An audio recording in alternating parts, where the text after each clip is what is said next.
Nous avons, dans la vidéo précédente traitant le sujet de la marchandise, étudié comment était déterminée la valeur d'une marchandise et quel était son rôle dans la société capitaliste. Nous allons aujourd'hui nous pencher sur la plus-value, qui représente le profit des capitalistes, soutiré aux ouvriers par l'exploitation de leur travail. Le rapport à la valeur en régime capitaliste est soumis à l'action de la loi économique de la plus-value et de l'exploitation du travail salarié. Chaque mode de production se caractérise par une série de lois économiques objectives qui lui sont propres. Toutes ces lois économiques sont subordonnées à une seule loi économique fondamentale traduisant la nature du régime économique. Elle détermine le but de ce mode de production, le but de la société. La loi économique fondamentale du mode de production capitaliste est la loi économique de la plus-value.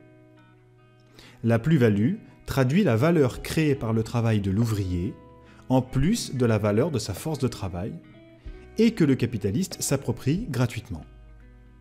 La plus-value est donc le fruit du travail non payé de l'ouvrier, du surtravail de celui-ci.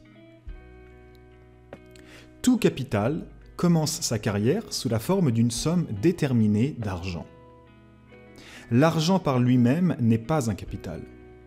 Lorsque, par exemple, de petits producteurs indépendants échangent des marchandises, l'argent intervient comme un moyen de circulation, mais non comme capital.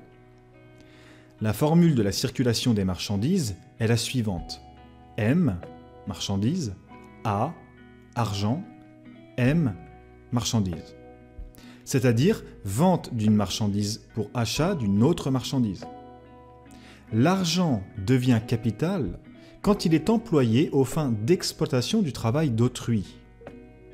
La formule générale du capital est AMA, c'est-à-dire acheter pour vendre aux fins d'enrichissement. La formule MAM signifie qu'une valeur d'usage est échangée contre une autre. Le producteur livre la marchandise dont il n'a pas besoin et reçoit en échange une autre marchandise dont il a besoin pour sa consommation. La valeur d'usage est le but de la circulation. Inversement, avec la formule AMA, les points de départ et d'arrivée du mouvement coïncident. Au départ, le capitaliste avait de l'argent et il en a au terme de l'opération. Le mouvement du capital serait inutile si, à la fin de l'opération, le capitaliste avait la même somme d'argent qu'au début. Tout le sens de son activité est qu'à la suite de l'opération, il se trouve avoir une plus grande somme d'argent qu'auparavant. Le but de la circulation est l'augmentation de la valeur. La formule générale du capital dans sa forme intégrale est donc celle-ci. A, M, A avec apostrophe, où A avec apostrophe désigne la somme d'argent accrue. Le capital avancé, c'est-à-dire le capital mis en circulation, retourne à son possesseur avec un certain excédent. D'où vient l'excédent du capital? Il provient du surtravail de l'ouvrier, de la plus-value créée par celui-ci dans le processus de production. Il existe, dans la société capitaliste, trois formes différentes de plus-value. La plus-value relative, la plus-value absolue et la plus-value extra. Pour schématiser de manière simple l'explication, nous allons prendre comme exemple une journée de travail d'une durée de 12 heures. Cette journée de travail se décompose en 6 heures de temps de travail nécessaire et en 6 heures de temps de surtravail. Dans le cadre de la plus-value absolue, il est effectué un allongement absolu de la durée de la journée de travail, passant donc la journée à, par exemple, 14 heures. De ces 14 heures, sont toujours présentes les 6 heures de travail nécessaires. Cependant, le temps de surtravail a augmenté de manière absolue, en passant à 8 heures. L'ouvrier travaille donc 14 heures, non pas pour accentuer la part du travail nécessaire, mais celui du surtravail dans le but d'enrichir plus encore le capitaliste, passant de 6 à 8 heures dans notre exemple. Prenons maintenant le cas de la plus-value relative, qui est celui qui est largement utilisé de nos jours dans les pays développés. La plus-value relative consiste à réduire le temps de travail nécessaire sans pour autant réduire la durée de la journée de travail. Ce qui veut dire que, étant donné les progrès constants dans la production, l'optimisation du travail, la découverte de nouveaux procédés et le perfectionnement du travail, la mécanisation et l'automatisation croissante de la production, la quantité de temps nécessitant la production des marchandises se réduit. La productivité du travail augmente.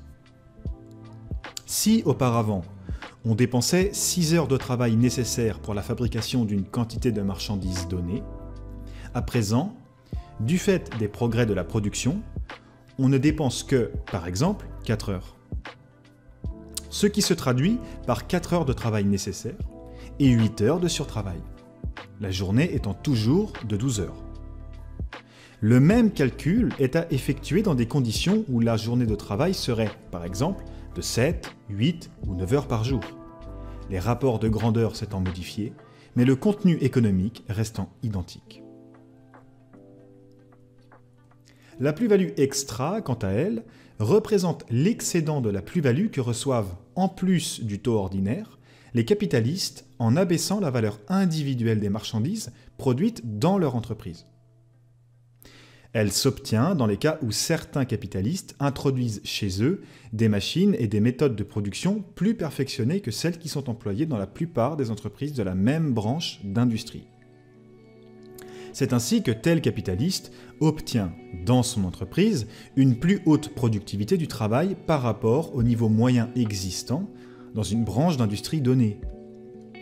Dès lors, la valeur individuelle de la marchandise produite dans l'entreprise de ce capitaliste se trouve être inférieure à la valeur sociale de cette même marchandise. Mais comme le prix de la marchandise est déterminé par sa valeur sociale, ce capitaliste reçoit un taux de plus-value supérieur au taux ordinaire. Cependant, lors de la production des biens matériels, il ne suffit pas uniquement d'acheter comme marchandise la force de travail humaine, mais il faut encore des usines, des machines, des matières premières, des instruments de production, etc. Le capital incarne le rapport de production entre la classe des capitalistes et la classe ouvrière.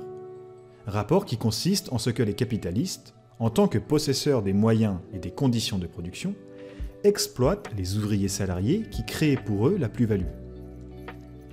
Les différentes parties du capital ne jouent pas le même rôle dans le processus de production de la plus-value. L'entrepreneur dépense une certaine partie du capital pour construire les bâtiments d'une fabrique, acquérir de l'équipement et des machines, acheter les matières premières, le combustible, les matériaux accessoires. La valeur de cette partie du capital est transférée à la marchandise nouvellement produite à mesure que les moyens de production sont consommés ou usés au cours du travail.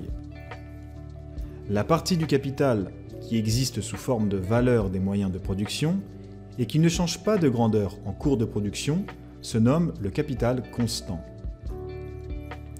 L'entrepreneur consacre l'autre partie du capital à l'achat de la force de travail, à l'embauchage des ouvriers. En échange de cette partie du capital dépensé, l'entrepreneur, une fois le processus de production terminé, reçoit une nouvelle valeur créée par les ouvriers dans son entreprise. Cette nouvelle valeur, on l'a vu, est supérieure à celle de la force de travail achetée par le capitaliste. C'est ainsi que la partie du capital, dépensée pour l'embauchage d'ouvriers, change de grandeur au cours de la production. Elle augmente à la suite de la création par les ouvriers d'une plus-value que le capitaliste accapare. La partie du capital qui est consacrée à l'achat de la force de travail, c'est-à-dire à l'embauchage d'ouvriers, et qui augmente en cours de production, s'appelle capital variable. La division du capital en parties constantes et parties variables a été établie pour la première fois par Marx. Cette division a mis en lumière le rôle particulier du capital variable destiné à l'achat de la force de travail. L'exploitation des ouvriers salariés par les capitalistes constitue la source véritable de la plus-value. Tout cela nous indique de quelle manière et par quels moyens les capitalistes exploitent la marchandise force de travail de l'ouvrier, et par quels moyens ils s'approprient gratuitement une partie de la valeur de cette marchandise, donnant ainsi naissance à la plus-value. C'est la fin de cette vidéo. Je vous invite à mettre un pouce bleu, à partager et à vous abonner si ce n'est pas déjà fait. N'hésitez pas à nous dire ce que vous pensez.